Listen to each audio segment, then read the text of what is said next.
right about now.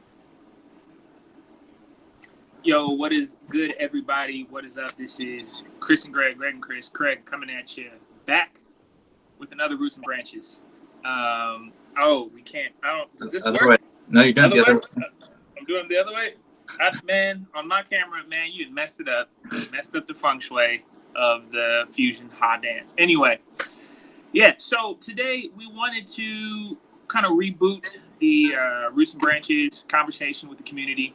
Um, in light of everything, we want to hear and communicate with the community. We want to hear from you some topics of conversation, just to continue chatting and dialogue among the community. That being said, we wanted to start off just by sharing kind of an update as to how we're doing, how Craig is doing, in light of all the new changes that have happened over the past several months. So, with that, Chris, what you got for us? Yeah, I can. And in addition to everything you're saying, like I think it's a unique moment for Greg and I as just humans, as people from different racial backgrounds, even to reflect on some of that stuff together. So again, this first one is going to be like just us talking about our lives, but we're hoping you all would give us questions specifically around race, maybe race and faith, that we can process together, that we can talk about, and learn from one another. But again, so this first one, we just want to catch the community up and just restart this thing again, because it's been a little while. So yeah, great. I don't know if you've heard, but there's been some stuff happening in our world. What's been happening in your life? There's been a couple changes, right? What's up with you all? Before I get to the update, I just want to say that this Roots and Branches is brought to you in part by the Beta LA connection. We got Oakland A's in the background, heavily represented by your main man Chris, and then Small Circle of Friends clothing line is black-owned business by my homie, one of my besties in LA. They have really good quality clothing, and Small Circle of Friends. You always got to keep a good tight circle of friends, right? So anyway, speaking of tight circles, I have been living in a tight circle, knit family. Get your mind out of the gutter, sir. I see your face. I see your grin. I'm a pastor, Greg. How dare you? Yeah. So got a kid. Many of you have heard, and Andy and I have another plus one. Her name is Willow Serena Stewart. You see the tree in the background. You get it. You get the drip. And she's awesome. She's pretty amazing.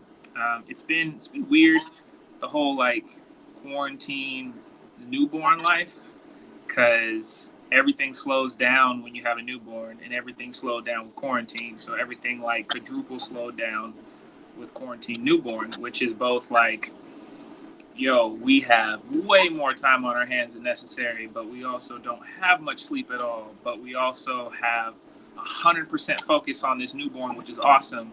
But we have 100% responsibility because we can't get any help from the outside world as far as baby stuff. So I do want to pause and say thank you to the Oak Life community. Oh my gosh, the amount of food on the meal train, man, some good eats. I have extra pounds because of you all, but I appreciate it. It definitely helped out a ton for Andy and I. So big ups there. And yeah, it's been awesome. I think how I've been sharing it is it's something you can't express with words. It's a challenge, but of the best kind. And right now, Willow's gotten to that stage. She's 6.5 weeks. She's gotten to the stage where she's starting to smile more. She usually just kind of has this judgy face. She's just judging you. You're not holding me right. Or you forgot to burp me. She just has this judging face. But every now and then she'll smirk and laugh and smile. And it's priceless. It's priceless. So it's good times. That's awesome. Good times. Yeah, man. What is your favorite thing so far about being a dad? I would say watching her grow is the best part about being a dad. for me, for Gregory Ronald Stewart II, watching her grow, watching her curiosity flare up, making fun of her when she cries and mimicking her sounds. I do this one thing, and I'm a horrible dad already. I know it.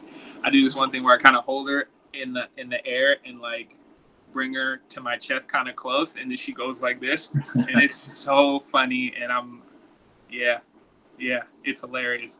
But like watching like her experience the world around her it's amazing. Yeah, that's awesome. Yeah. Any surprises? What's like surprised you entering into parenthood? I would say it's hard because I've shared this with a few people, not to sound any kind of way by saying this, but everything I've experienced, I kind of knew I'd experience it because you have friends with kids, you hear stories, you read books, you read articles, you listen to podcasts, like you get all of this data. So all of it was like I was aware of it.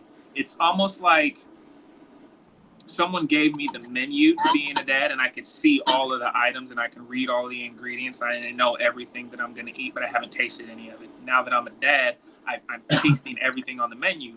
And it's one thing to know it, but it's another thing to experience. So to answer your question, none of it's a surprise and all of it's a surprise. If that makes sense. Totally. Yeah, that does make sense because you also have one that's six weeks older than ours, right? Yeah. What was Willow's birthday? Hers is 4/16. Yeah. Teddy's is 2/26. So yes, I don't know. I can't do the math. Check our numbers. 6-ish. Sure, 6 weeks. Sounds sure, good. Why not? So what's it like having a number 2 in light of the number 1 during quarantine and whatnot? Yeah, it's been a whirlwind of the last few months to catch the community up. Like, first of all, Teddy's amazing and healthy and a gift, and like there's so much to be grateful for. But the month before, like 5 weeks before, Allie was on bed rest. I was having some complications, so we were kind of in lockdown mode. And then Teddy came early, and then because of that, we spent about a month in the NICU. And we were, as a family, kind of living in the hospital. I was coming back home sometimes with our 2-year-old, and we were discharged the day before shelter-in-place orders went into effect. And I was supposed to go on parental leave, but I kind of was like, oh, it'd be like 15 days. They kept saying 15 days to flatten the curve. I was like, okay, let's figure this out. I'll kind of come back and be around. And here we are, 3 months later, still on shelter-in-place. And dealing with more societal crises and stuff, and even with our church, we've had some hiccups, some really challenging things. So it's totally mixed. Like this is the way my life feels right now. Really, really tired, and really, really energized. Like a lot of beauty and goodness. Holding a baby is just like that's yours is special. But then there's like a lot of fatigue and trauma in our world and heaviness.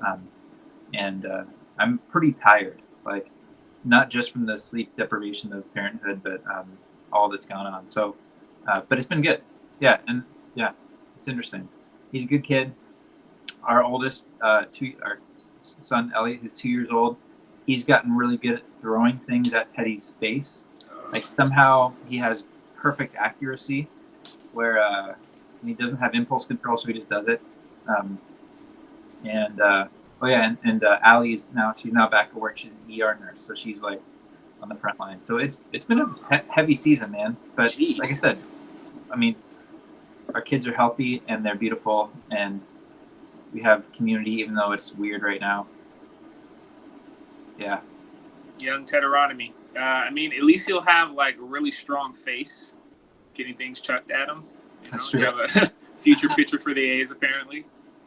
He's going to grow good. What's one thing that you've done completely different with Teddy that differs from how you have brought up Elliot the first 2 years? I think it changes everything that it's number 2. Like number 1 gets all your focus. And so like sleep is different where, I'd wake up every time a baby wakes up, like every couple hours in the middle of the night. And now one of us is kind of tag teaming, like, so we kind of separate, like I take care of Elliot when he wakes up, so that Allie can take care of Teddy when he's waking up. And it's that plays out throughout the day as well too, because Teddy's nursing, he needs to be with Allie, and so I'm with Elliot a lot. So that's a major difference. Just the numbers, like there's two of them, so we have to delegate and split up the duties as best we can.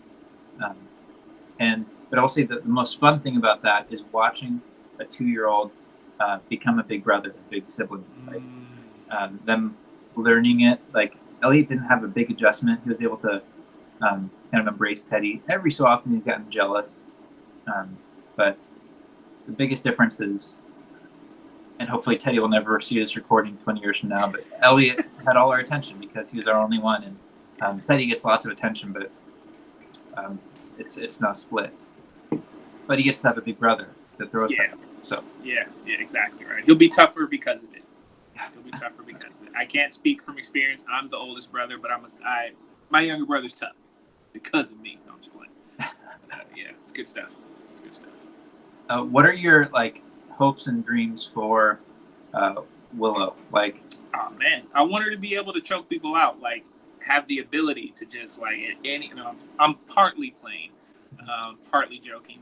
Jiu-jitsu fan, come on, it's in me. But honestly, I want her to primarily know and believe that she is loved, not just in word but in deed. And I want her to be able to have as many opportunities available to her as possible. So I want her to be able to express herself in as many ways. So intellectually, physically, emotionally, and spiritually, I want her to have access to travel those realms. And then I just want her to be her own little person, and not necessarily follow blindly anything, right? So yeah, I'm excited to see what that process is going to look like. Good.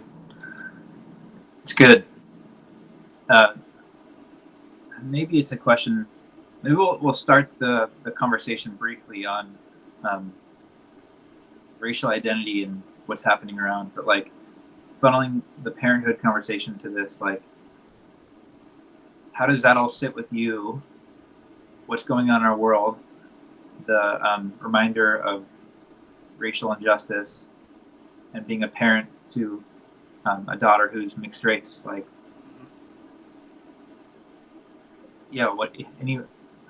What's that like? Well, I'll say, I'll preface it by saying that everything that is coming after this statement, everything that I'm going to say, comes from the lens of a peacemaker. By nature, I strive to keep the peace. By nature, I avoid ruffling feathers. By nature, I want everybody to be chill. Ultimately, I'm not against other personality types. It's just not. It's not my default, right? So, all that being said, my tendency, default tendency, is just to take things one day at a time, and not put too much emotional energy into a lot of what ifs. It's fun to think about what ifs, but I just don't put a lot of emotional energy there. It's what's right now, what's usable, what's functional, what is going to help my day to day. That being said, everything out in the world right now is it's thought-provoking, it's emotionally provoking, it's infuriating. It is it just kind of makes you bonk your head against the closest thing next to you, because you're like, wait, we really live in this world. This world is really this way. And it's damn. You hear stories and then you see things and you just I am in this constant state of for real? For real. It's wow. And as a peacemaker, things that get me to a point where I want to be about that action, I don't know. It's weird because I don't default there, so it kind of scares me sometimes. So I just take things day by day.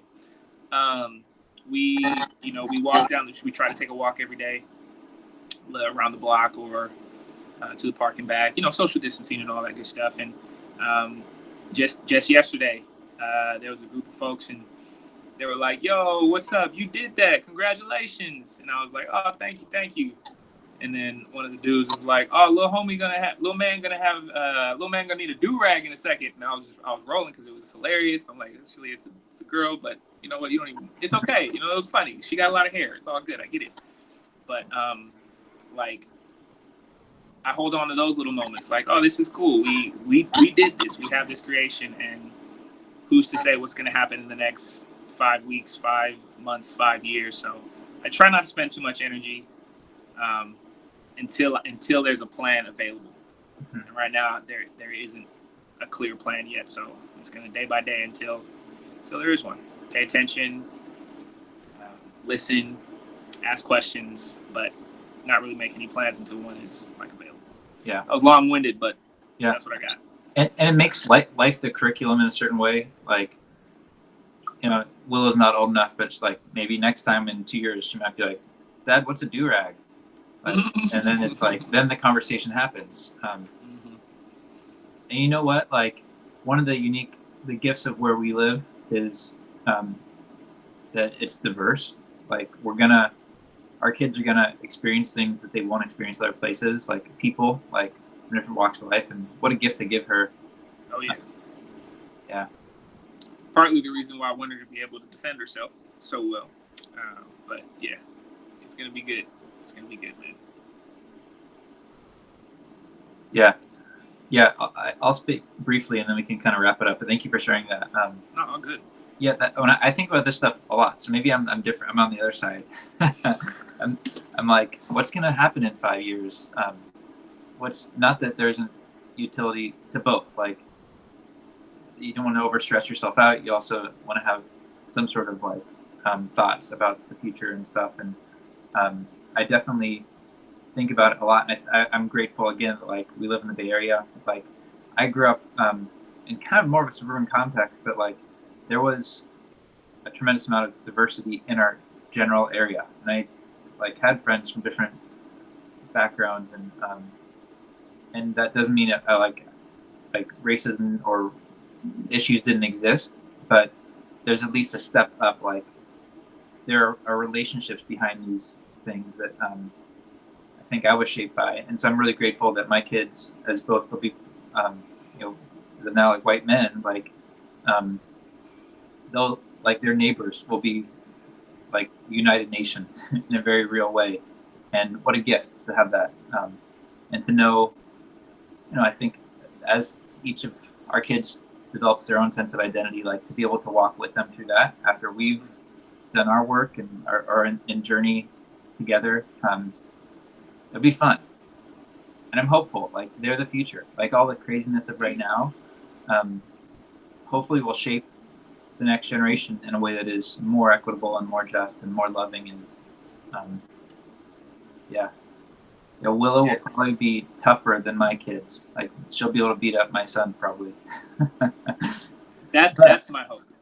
Maybe my kids will throw a faster fastball. Quite possibly. It was funny. I was having this conversation with somebody, and they said, "Oh, you're having a kid, boy or girl?" And I was like, "I'm having a little girl." And I was like, "Yeah, awesome. Yeah, I'm having a little boy. I'm happy either way, but now I can take him to the gun range and teach him how to throw a ball." And I was like, "Yeah, me too." And I was like, "What? Like, come on, man, wake up, bro." But one thing that everything of late, whether it's studies in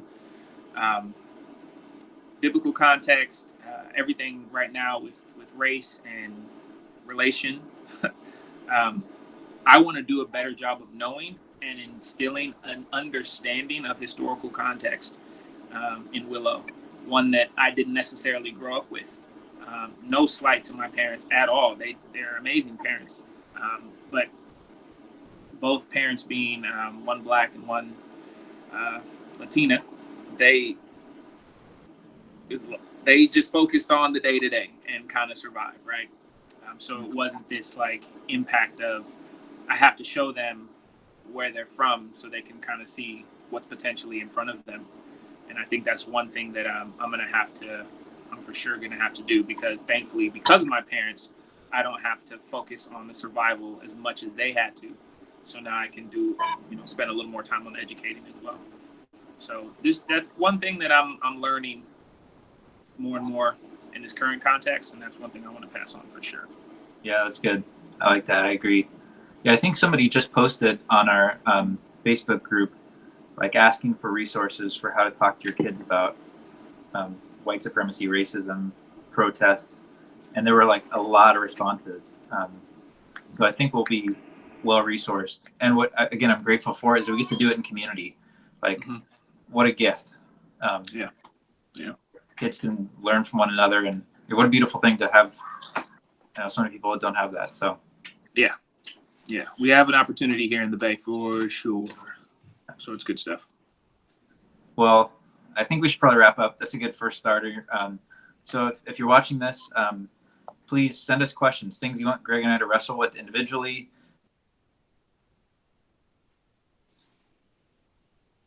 Well, oh no! I'm getting a call. Am I back? Yeah, you're back. You're back. Okay. You're good. Shame on you for getting calls during the day. But yeah, anything you want us to talk about specifically? We're just two people on a journey, like learning, trying to love, trying to follow Jesus, trying to fight. Like, what are the things you say? Learn, love, and fight like Jesus. And so I hope that this space would be a place for us to process publicly in a way. And not that we have the answers, but just to like be friends and talk about stuff and grow and learn from each other. So send us some questions if you got them. And you got anything else you want to say, Greg?